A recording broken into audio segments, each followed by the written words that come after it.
want to give a shout out to the KC Clay Guild for sponsoring this episode of the podcast. KC Clay Guild has been supporting ceramic artists and providing a space to explore clay in Kansas City, Missouri since 1988. The Guild is now accepting applications for their Artist in Residence program until April the 15th. This program is open to anyone who is looking to jumpstart their ceramic career. The Guild has been upgrading their already well-equipped studio and will be adding a new Blau gas kiln in December of this year.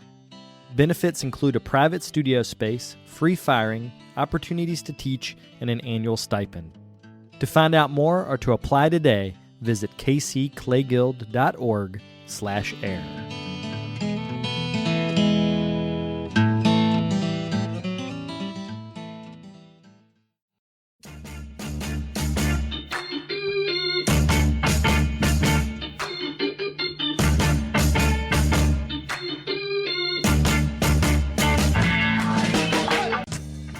Welcome to the Tales of a Red Clay Rambler podcast, featuring interviews with culture makers from around the world. This is Ben Carter. I'm going to be your host. If you'd like more information on the show, please visit our website, talesofaredclayrambler.com.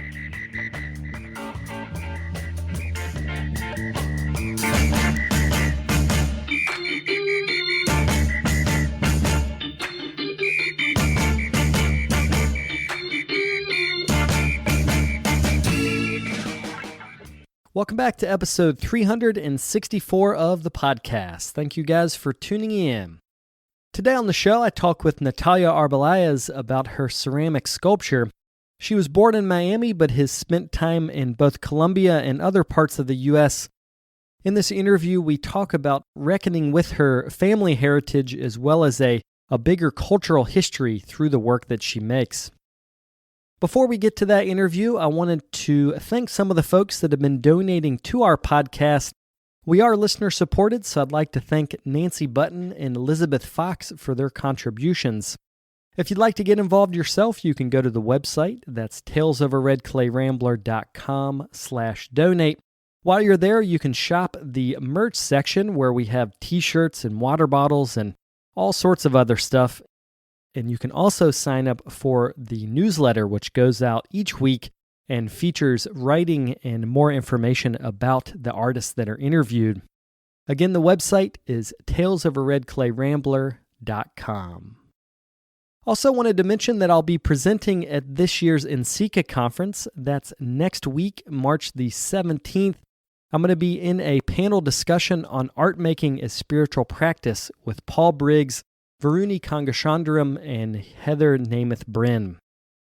This is a virtual conference, so you can join from wherever you're sitting and listening to this now. So if you want to register for that, go to ncca.net. Without further ado, we'll get to the interview.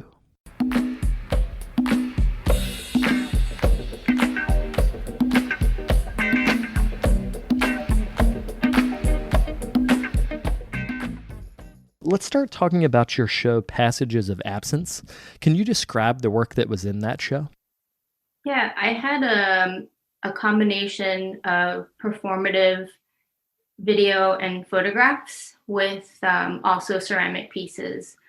So that show was my Harvard exit show from my residency, and it was all about cultural and like national treasures and all the things that I missed out of in Colombia from growing up in the States. So things like Gabriel Garcia Marquez's books, like even though I did read it as a young person, it wasn't, I don't think I got like the full understanding of his books and the presence of that because of growing up in the States. So I did a few ceramic pieces from scenes from his stories, like 100 Years of Solitude and some other ones. And then I also did a few paintings from Deborah Arango, who is a painter from Medellin, Colombia, who's also a national treasure. And she's even on one of the pesos, one of the bills in Medellin, or in Colombia. And she questioned the Catholic Church. She did paintings about sex workers, and it was just like, at that time, nobody was doing that work, and she was really considered like a lewd woman, and there was articles saying that women shouldn't be painting these things. So I recreated some of her paintings and ceramic pieces. Like I have one of the woman reclined in a chair, and it's from one of her, I can't remember exactly, but I think it's like a sex worker back in a chair. So I did that. And then also I did a series of photographs that had to do with my video, El Dorado Ritual. And it was where I personified the Muisca chief, Zipa, and I put gold all over my body. And I had this kind of gold bikini, and I made all this jewelry that out of clay that I painted gold.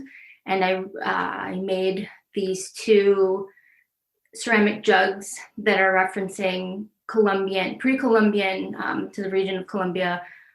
These jugs that have these kind of like stirrups that go up that are, really prominent in Colombia. And I made a golden mask and was throwing these objects into the lake. So the photographs are of me in the lake and of me standing and of me performing the ritual. And the ritual is the Muisca chief, Zipa, going into the lake of Guatavita, and he's throwing actual gold objects as he's covered in real gold, and it's an offering to the sun. So that's one story of El Dorado. There's many iterations of the story. Some people say that it's taken place other spots, but it's really a Colombian story. And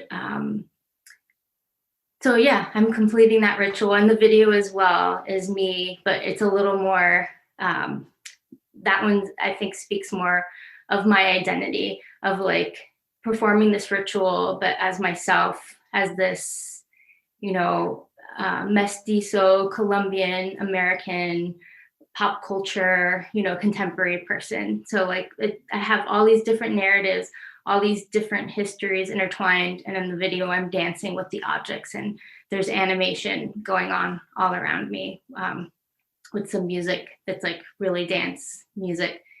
And then I have that goes with that 2 other photos where I've changed the costuming, and it's a terracotta mask instead of the gold one. But and I'm just standing with some ceramic objects. And then the next one is I dug a hole and I buried, I'm laying in the hole with some of the objects, and then some of the objects from the other performance, like the golden jugs. And this one's ceremonies for Gonzalez, and that's my grandmother who I missed her funeral. So it was a way for me to create ceremony with like looking at ceremonies from ancestors and, bringing in that personal narrative and honoring her and completing my own rituals with all of these like combined histories. So, yeah, I think that's pretty much of what was in that room and what was in that show was these ceramic objects, and then all this performative work that I had just started working on while I was there at Harvard at the ceramic program. Yeah, I want to talk more about the performative work, and then we'll go back to the ceramic figures. Within these performances, you've created rituals that obviously have a lot of meaning to you. And they have meaning because it's creating to your specific ancestry, like your grandmother and, family members, but then also this cultural lineage that stretches back, hundreds of years. So can you talk about what point in your career you decided that, hey, I can play with history in this way? Like I can expand back even 1,000 years and draw from that, but that's relevant to you now? I would say it really started my last year of grad school while I was at Ohio State. I was moving more and more away from the figure, like from an actual and like referencing the figure. And I started getting more into zoomorphic forms and kind of playing more with form. I was more interested in the essence and of a figure, and I wasn't interested in referencing it so much, but I was interested in just enough information for something to be registered as a figure, like whether it was just slits for eyes or like a simple mouth. And I was interested in that. So I started looking at pre-Columbian artwork. So I was interested in cartoons and comic books, and I was interested in that. And I felt like there was a lot of similarities, especially in South American pre-Columbian work. There was a lot of humor at play that I think people don't realize. If you look at a lot of the Nazca pieces from Peru, they have images that look like emojis. You know, they're just simple, funny, like cats or mice smiling, and a lot of their figures are like funny people laughing on top of a pot. There's just this humor that I was interested in my work, and I was looking, at cartoons and comics, and then looking at that, and I was like, I think there's a lot of similarities here, and I think that there was more to it than just ritual and being so serious about things. So that's when I started looking at that and looking at those historical objects. And it took me a little bit after leaving grad school to really investigate and realize and be able to talk about what I was interested in. But I would say, I think it started way before that. I moved from, I was born in America, but I came back to Medellin, Colombia with my mother after I was born after 2 months. And then I came back to the States at 4 and had to learn English and forget Spanish. And I moved to a small town in the middle of Connecticut. It was called Bristol, Connecticut. And I grew up really blue collar. My mom worked in a factory, and we assimilated. So I forgot Spanish, and we were very we're American. So I forgot the language. I kind of didn't have much contact with my family back in Colombia. But when I turned 10, I moved to Miami, Florida, and started reconnecting with Colombia. And I was a young person that started actively investigating and having to seek out my culture and heritage. I had to relearn the language, and I would go every summer to Colombia and started spending time with my dad and just reconnecting with that culture. So I think that moment in my life and having to seek that out personally, it's something that I can identify, that's why and what I do in my work now is because I've had to actively seek this out in my own life in that way. And that's what I'm doing through my work. So, So then it just kind of snowballed from after grad school. And I did a residency about a year after grad school at the Clay Art Center. And then after that, I went to the ceramic program at Harvard University. And I specifically went there because with that residency, you get access to all of Harvard's libraries, all of their collections. And they have a collection, the Peabody Collection, that has the largest Amerindian collection from the Americas. And with that, I could go into their storage units. I could request objects, look them up and have them bring it out to me and handle it. So I was interested in these objects. That's where I was really getting specific, because I was interacting with these objects and saying, this is from this specifically. Before that, I was looking at objects, but I say I was combining a lot of the gold from Colombia and a lot of the ceramics to reinterpret and create my own objects that were influenced by Colombian, pre-Columbian historical pieces. And it just kind of kept moving and going in that trajectory. So with that piece, the El Dorado Ritual, you have made ceramic objects that go on your body. So it's a sense of adornment that you're creating, the mask, the jugs.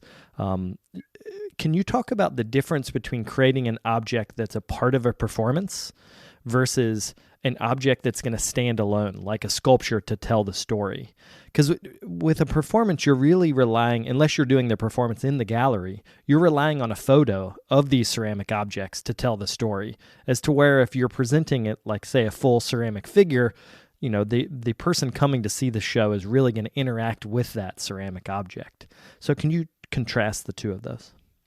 Yeah, I think with creating the ceramic objects to wear and perform, something that I don't really think about when creating ceramic objects that are just going to be by themselves is like the movement that's going to happen.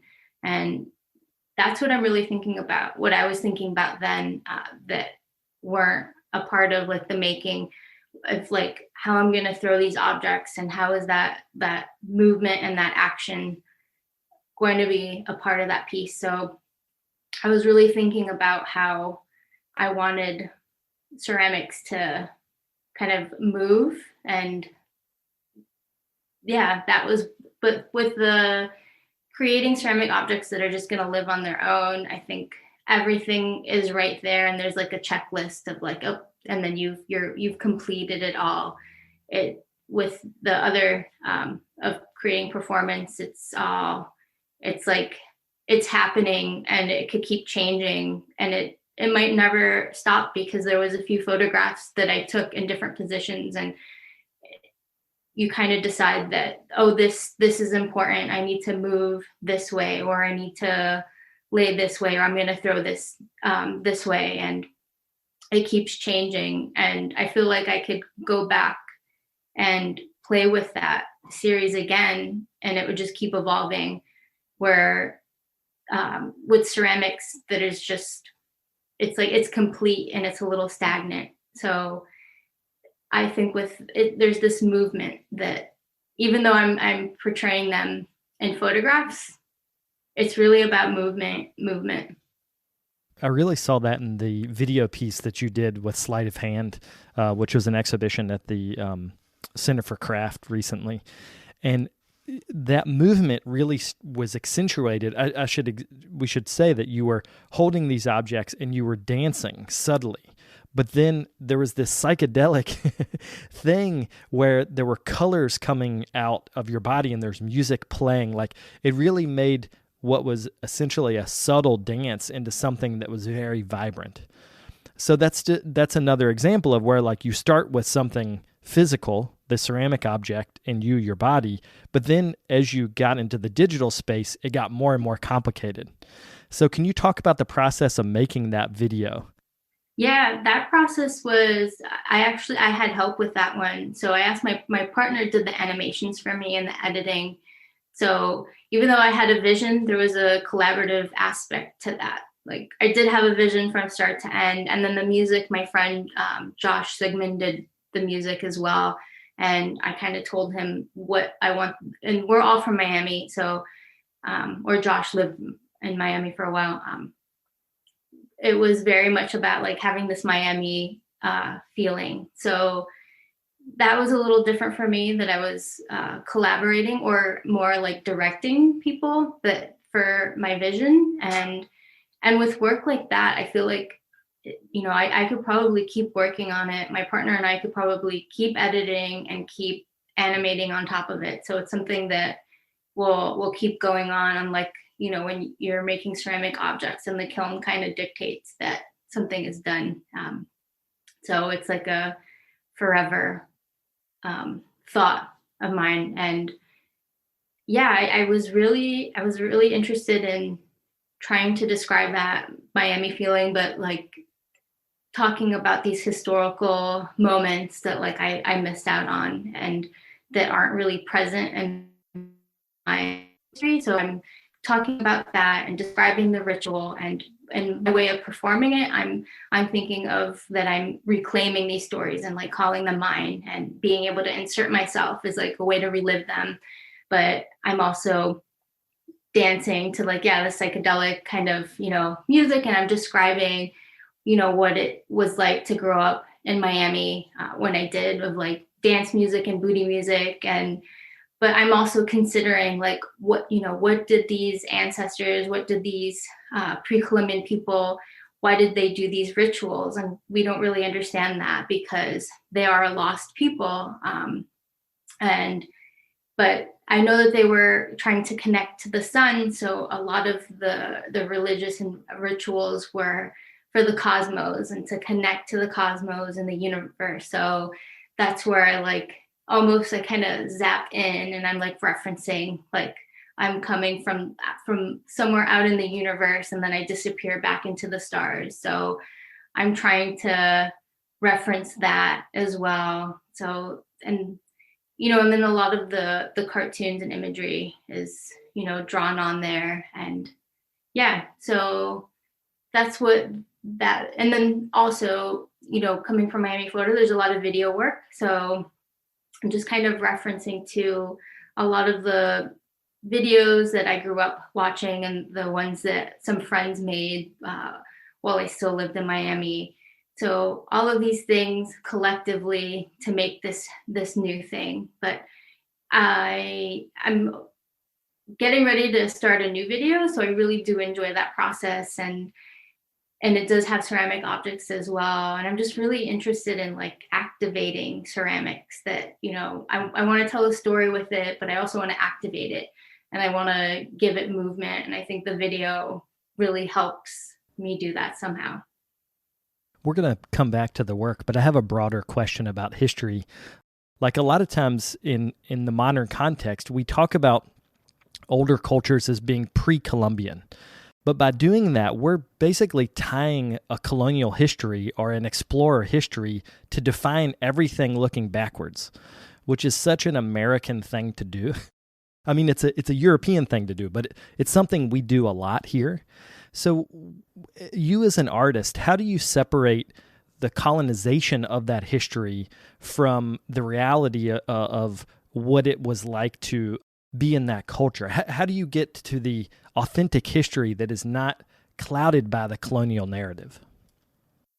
Yeah, I think it's almost impossible. I think it's really hard to, and I do a lot of work about colonization, and I'm a product of that, and I'm two sides of that. I'm this indigenous side, and then this Spanish side that colonized the people there. So it's really hard to think of that because we don't have the information, we don't have the languages to decipher what is what. And I think I just like purely like try to look at objects and think of like simple things that might have the people were trying to convey, like the humor. I think of looking at it as just like regular humans just living their day to day and trying to speak of the everyday, which I think I do a little bit. And that is in the humor and the fertility objects, and the maternity objects of like trying to describe what motherhood was like, and just looking at those things and like the simplest ways, I think could do that a little bit. But it's really hard to separate that history when it's just the Spanish and Europe worked so hard to eradicate in Central and South America by melting and destroying. So it's really lost, and I think where it is present is like living and practicing indigenous people today that live in South America and that are keeping the practice alive. And then I feel like that's not my place to speak at all, because it's even though I'm making this work about these histories, I'm really careful that I'm only speaking of lost people and nothing from anyone that's practicing. And so I think it's really their story, and I think that is where it can be present, because that they are still present even after Columbus came over, even after the Spanish and the Europe came over. Part of this conversation is the materiality of gold. Like colonizers basically saw gold as a commodity, but indigenous people saw it as a way to connect to a religious idea. Like you talked about gold being a representation of the sun. So can you talk about you today, like as an artist in 2021, when you use gold, how do you feel like the viewer is taking that?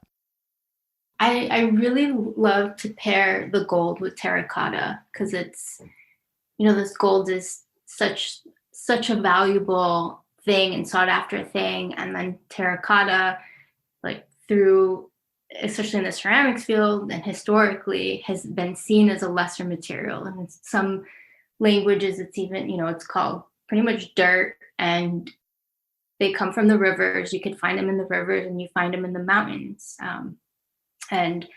And that's the case in Colombia, and they're found together in the same place. So I really think about that value, and I'm thinking about the value of materials, and I'm thinking about the value of these historical objects that I look at, like the terracotta, compared to how they're valued in the rest of the ceramic field and history.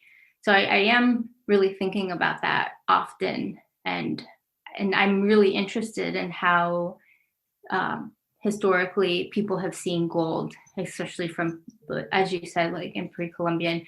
So some of the objects that I'm looking at too are gold objects that are actually covered in copper sometimes, or covered in silver, and it wasn't really so much valued how the Europeans saw it. It was more about what the ritual required, what the offering was, and it wasn't necessarily about that material at all. It just was a really good material to use and was abundant in Colombia.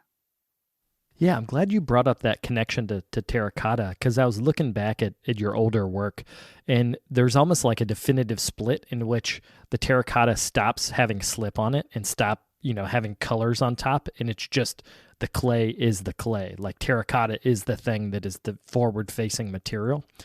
So can you talk a little bit about your early days of sculpture, how you were thinking about color? Like, for instance, there's this group of work, expanding and contrasting, and there are a lot of figures or parts of figures, and there's, you have applied color to make it seem realistic. So can you talk about moving from that way into just letting terracotta be itself? When I was in grad school, I was actually a porcelain slip caster, which I feel like was big in Ohio State. Everyone kind of does that for a time there. And I was making these sculptures that I was modeling and then casting off of, and then putting one on top of the other. And they were really time consuming. And, porcelain doesn't really like moving. It's rigid. Things that come out of molds don't really like moving. So I'd have to make a piece. And this was before I add color. It would be about 3 weeks, and I became really precious with the object. So I moved the complete opposite way, and I started hand building, and I started coil building, and then I started using my molds as push molds, my old slip cast molds, and from working in this really rigid and structured way, I was like, I need to go the complete opposite way and have more fun in the studio. I was kind of not having fun before. So I was making smaller pieces that had color, hand built, that I could smash and smush and just be more experimental with. And I had more fun in the studio. So, and then I switched from the porcelain to actually a UF clay body that I think was called Steve's White or something like that, or Mike's White. You might know the body. It has some grog in it, and I started covering things in engobe with color, and that's when I was kind of looking at the pre-Columbian objects. And I actually really did want to start using terracotta, but it took me a while. It's just, I don't know. And I've spoken with some other artists who it's taken a while for them to make the transition, just because it's not the first material that when you kind of get into, or when you go to school, it's not really common. It's not really around, which is strange because it's such an inexpensive clay to make and have and fire. So it was like a slow trajectory of, going to the terracotta. So eventually, I was looking more at the pre-Columbian, and I wanted to be more true to the history and the process. And I didn't switch to terracotta until about 2018 for the work that I did for the Emerging Artist show. And part of it was I was going to start adding gold to my work, and it just didn't feel right with the white clay. It was, I'm making this work about these histories and these materials, and it was like a slow trajectory. I did a residency in 2016 at Watershed, and I was using some of their hillside clay first to kind of get myself, familiar with that and getting used to the dark color. But I'm actually coming back around, and as I've been using Maiolica, which I think about a lot too, and I use that in my work to kind of reference colonization a bit. It's a metaphor in my work for that, but I'm slowly adding color. If you look closely at some of the recent pieces I have, I'm doing a lot of little markings with stain and other colors in the Maiolica.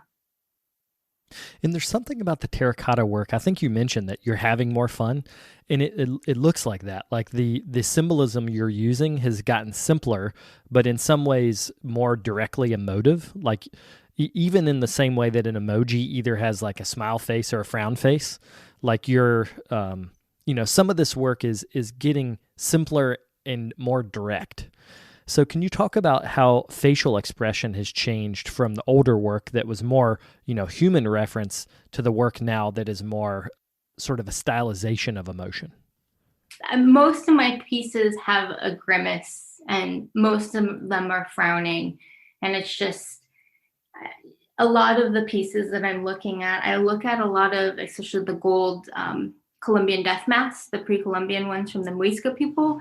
And there's a lot of really crude grimaces, and I'm really just attracted to that and interested in that, and have always felt like the grimace was a bit of a portrait of myself as well. And it's, I'll get asked a lot, why are they all frowning? And some, very rarely I'll sprinkle in a smile or two, but not too often. But yeah, that's where some of that comes from. But yeah, I think I'm always thinking about how to simplify forms, and that's just something that I hope gets there eventually, even more simpler. When you talk about the grimace face, it's interesting because you're using gold in the symbol of gold as a as a contemporary material, but it also starts to reference so many different things. Like you're showing teeth, and like gold teeth being something like people getting grills. Like you see this in music a lot. It's a really interesting mix of like really contemporary music culture, or at least that's one read of it, with what is also, like you said, death masks, which is really old. So again, it's that smashing together of, the past and the present.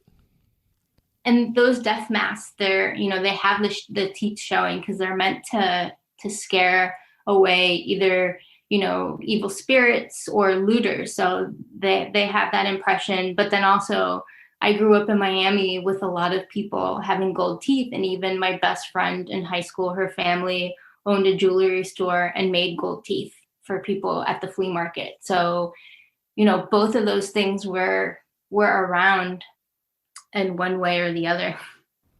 Man, gold teeth at the flea market. I feel like that's a story. Yeah. Like yeah. I can only imagine what the interaction between the people was like. Yeah, it was very interesting. And I actually had two really good friends whose family owned jewelry stores in different flea markets, but it's very interesting. So can you talk a little bit about the idea of motherhood in the work, and then also your lived experience of motherhood? Yeah, sometimes I go in and we'll talk about motherhood. I have a couple pieces. So the first piece that I think I've done directly referencing my son and I is called Stories of Our History, and it's me in a rocking chair holding myself, but referencing my son. And it was kind of the kickoff of my show, Stories of My History. Like, the little figure in a rocking chair telling the story to a child. And yeah, so I reference motherhood a bit sprinkled throughout some of my work. So that piece is referencing motherhood, but also referencing, passing our stories to the next generation, to pass with pride, and to archive and to place importance of these stories. So it's a little portrait of my son and I. And in that same series, I also have a piece called Mamas, and it's 3 figures that are embracing, and one of them is dropping a baby. And I often look at fertility and maternity figures Colombian and work, and I think of how the mother was personified and how it was honored and embraced, and kind of looking at it, that role now, and how it's looked at and how it's preserved, and kind of comparing my role now and how I deal with that role now to how maybe people dealt with it back then. And I actually was making a lot of work in undergrad about becoming a mother and motherhood, but because I had my son while I was in the middle of undergrad, and it's a hard subject to create and make while in school in a critical setting. And sometimes as I'm making a body of work, I don't realize what I'm actually making at the time. It'll take me a year or some time after to reflect and be like, oh, I was making work about that. And that work I was casting, and I was making multiples of the same object. And I was referencing family structures, and like 1 becoming 3, 1 becoming 2. And I was making that work. And I feel that maybe at that time, I didn't feel comfortable. I didn't feel safe even speaking about that while I was in school, because it wasn't the most welcoming environment for a new young mother. And, it had even been told to me that maternity work didn't matter, or that it's like cheesy, and it was just that's not what faculty were interested in at all. So I think I talked about other stories. I talked about how other people made stories through film. So I think I was talking about like John Waters and Pedro Almodovar, and Jodorowsky, and talking about other people storytelling, even though I was storytelling and didn't even know I was a storyteller at that time. Isn't it weird how in academic environments sometimes if you're one step removed from the subject matter, professors think that you're brilliant, but if you're actually telling your own story, then somehow that is less cool. Like, it's confusing. I don't understand that. Yeah, and it was very much then. And when I was going to school, like everything I was doing was like the thing you didn't want to do. You didn't want to be in craft. You didn't want to be in clay. You did not want to be making work about identity or especially like women's topics at all. So yeah, it was a weird time, and I feel like it's all come back around, and now these are the stories that people are seeking out and that people are interested in. But it took a while, and I had to go through academia during that time, and that was really hard. Part of your past or story has been that you've done a bunch of different residencies, some with heavy research components. Like you mentioned with Harvard, you had access to their libraries. But then there's been residencies like the one you're at now, the Women's Studio Workshop. That's the right name, isn't it? Yeah. Yeah. So with the Women's Studio Workshop, it's really about having a secluded space to work. So can you talk about what residencies do for you that academia couldn't do or didn't do? Yeah, when I'm going now, as I move through studios and residencies, I'm really looking at access and what they could provide me, whether it's like libraries, collections, and things like that. And I'm getting more into research and interacting with objects. And I'm thinking about back home and the people. So when I was at Harvard, I had access to all of these pre-Columbian objects, and I was thinking about how just finding the information on these objects was so hard for me prior to that, because either things were in Spanish, or that information which just wasn't shared or out there, or maybe even updated, because there's not as much research into pre-Columbian or indigenous work as there is in other areas. So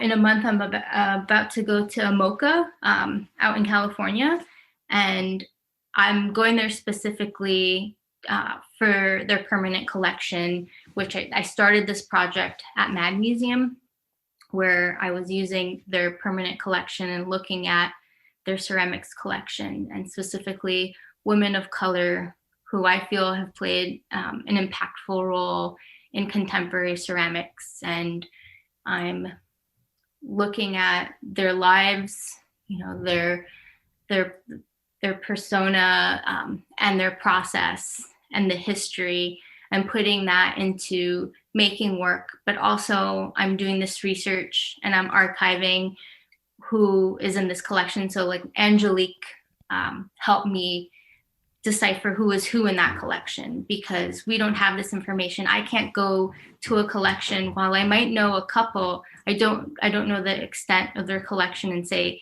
here's all the artists of color in their ceramics collection or in their craft collection. So I'm interested right now in making these lists, because these are things that I've been interested in and things that I've seeked out and have not had access to. So I'm thinking of like, how can I do this for myself, and how can I do this for the next generation of artists who are going to come and look for this information. So I started that project there, and Angelique helped me with that. And, she was very giving and even gave me all the files. So, museums collect everything, like all emails that interactions that they have with each artist that they do to, like the catalogs or something? No, even more. So they had one picture of Catherine Choi's funeral, like who their center. So like there's these archives, but they're just in a file, and that information isn't out there. But I got to go through all those files and look through everything from that to email interactions. And so I'm going to Amoca in a month, and I'm going to continue that project. And I'm still working out how to share this information and even just make lists of these artists. And I have 5 pieces so far from the Mad Museum that I've made that are Catherine Choi, who opened the Clay Art Center, Margaret Ponce Israel, who's a Cuban American artist in the New York area, Sana Mususana, who's also a New York artist, Lucy Lewis, who's a Pueblo artist and passed away, to Patty Warashina. And some of these artists like Patty and Sana, I got to have personal conversations with and just ask them about navigating the ceramic field, navigating it as a woman of color, navigating it as a woman, and just hearing their stories and kind of putting that into the work. And even just the personal richness that this work is providing for me has been really amazing. So now as I move through spaces, I'm a little more careful of where I choose. I want to provide them and my community with something from these experiences, but I also want specific things to get out of them, whether it's like collection or access.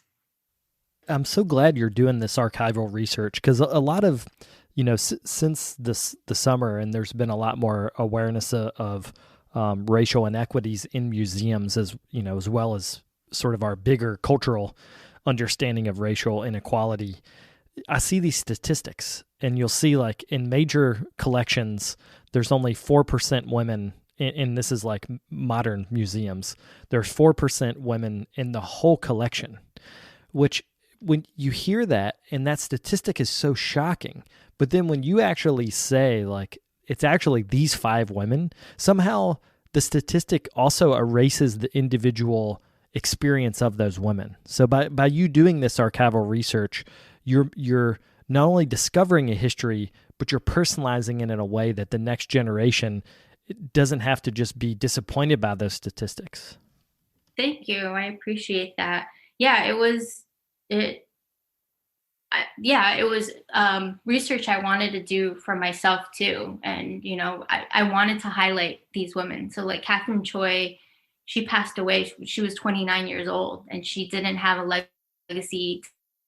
Her career stopped there. But she's a woman who provided space for me with creating the Claret Center. So I wanted to, give something back a little bit and kind of share her and her history. And, as well as Margaret Ponce Israel died a little bit young and didn't have a legacy to leave to as well. And I think that's the issue with some of these women from the older generation. It's either you kind of were limited because you started a family, so you had other responsibilities and your work kind of stopped there, or you might have passed away and you didn't have children and you kept on your trajectory, but you didn't have a legacy to leave it to, so it stopped there as well. I'm kind of doing the history lesson that I always wish I could have myself, and that I barely had any of this information while I went through academia. So this is like my way of going back and creating almost like my own American history, my own American art history. And it's also to a sort of self-portrait, because I very much see myself as these women. And, they've paved the way for artists like me. And yeah, and also this was a way to celebrate the Mad Museum's collection without trying to say, you don't have enough in this collection, or without speaking poorly. It's a way to uplift the collection and celebrate it and highlight, the 5 women from the 11 women. But also it brings attention to the small numbers. There's only 11 women of color in their ceramic collection, and there's 11 Peter Volkes pieces alone in their collection. I mean, some of the women have multiple pieces, but I feel like this is where museum conversations are happening now. Like the Everson recently sold to Jackson Pollock and then used that money to fund acquisition of artists of color. And it was seen as a dramatic move. Like there was even some critics that said, this is horrible, you should never deaccession work. But to me, I was like, this is the perfect idea. Like you're selling works of usually older white men who have been over collected. Like literally, they're drawing on a piece of paper that was not considered even by the own artist to be significant, is in a museum because it's seen as so important. And that takes the place that masterworks by other people who in reality are more influential. It's almost like there's not enough space in museums. So we have to create space where there's not space already. Yeah, absolutely. And I love Garth Johnson's rebuttal to that. I thought it was perfect. It was like, that piece, that's not one of our highly sought after piece. That piece has never traveled anywhere. That piece, people don't come to the museum for that piece. And he had a great response. So I wanted to come full circle, come back to the work in terms of what you're working on now. Like in terms of the next, say, 6 months, what are the exhibitions that you're working towards, or at least what's the work that you're making now? Yeah, so I'm at Women's Studio Workshop, and I was here when COVID hit almost a year ago, and was like a week into my residency, and I was actually doing the Women of Color project. And, I did actually most of my research while I was at Mad Museum, but I didn't start the physical making until I got to Women's Studio Workshop. So that was going to take the place for me to have space and make work.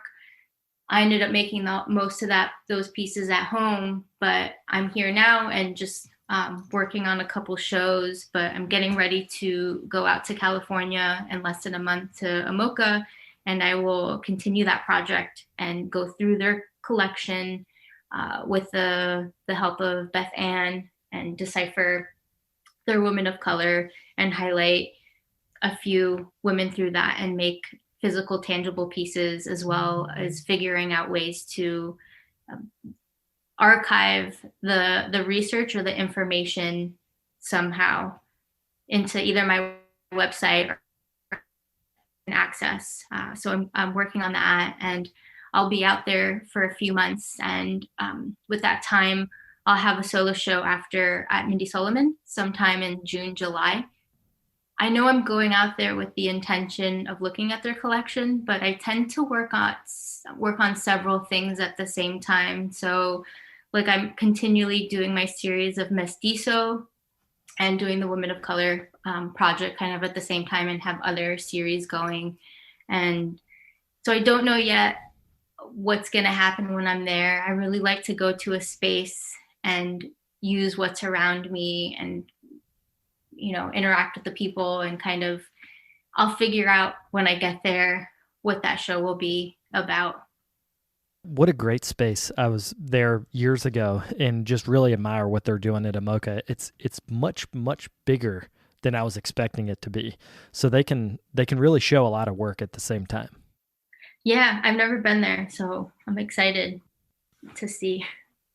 So to wrap up, can you plug both your website and social media in case people want to get in touch with you? Sure. My website is nataliaarbelaez.com, and my Instagram is Natalia_Arbelaez_. And I would also love to plug the Color Network, and that is thecolornetwork.org. And you can find us online. And what we do is we work for artists of color, and we are artists of color. We have a database. We have a place to ask questions. We do a listserv for opportunities, and we have just kind of a place to network, and also a place for educators to find new artists if they want to broaden their roster for giving presentations or for curriculum. Nice. Yeah, you guys are doing great work there. I also wanted to mention the mentorship aspect of the Color Network, that's a part of this whole process is amazing. Like that's gonna really help future generations. Yeah, I could say that as coming through the system, it's really hard to find the right mentor, or even just ask. It's hard to ask for help going through the field and going through higher education. So just having that place that just allows you to ask a question, or just allows you to ask for help, I think is like the first step. Well, thanks for taking the time to do this interview. I really appreciate it. Thank you, Ben, for having me.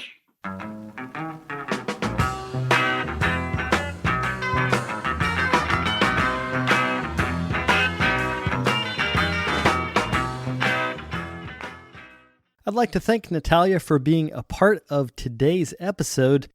She will be presenting at next week's NCECA conference, and that's going to be happening March the 17th. That's on Wednesday from 4:45 to 6:15 p.m. She's going to be taking part in a panel discussion called Disrupting the Canon that highlights the work of 4 women whose practices take a critical look at our inherited narratives. It's going to be a great presentation, so check that out if you'll be participating in the first ever all-digital NCECA conference. Before we go, I also wanted to thank this week's sponsor, that's the KC Clay Guild. They're going to be accepting applications to their Artist in Residence program until April the 15th. The benefits of the program include private studio space, free firing, opportunities to teach, and an annual stipend. If you'd like to find out more information or apply today, you can visit kcclayguild.org/air. I'll be back next week with another episode. Thank you guys for tuning in.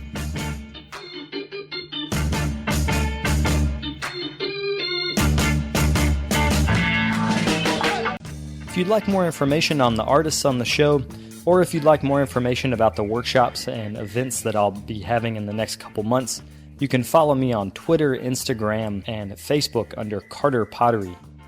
Another great way to support the show is to leave me a comment on iTunes. To do that, search Tales of a Red Clay Rambler under iTunes Podcasts, and you'll find a page that's linked to our show. Thank you guys for the support.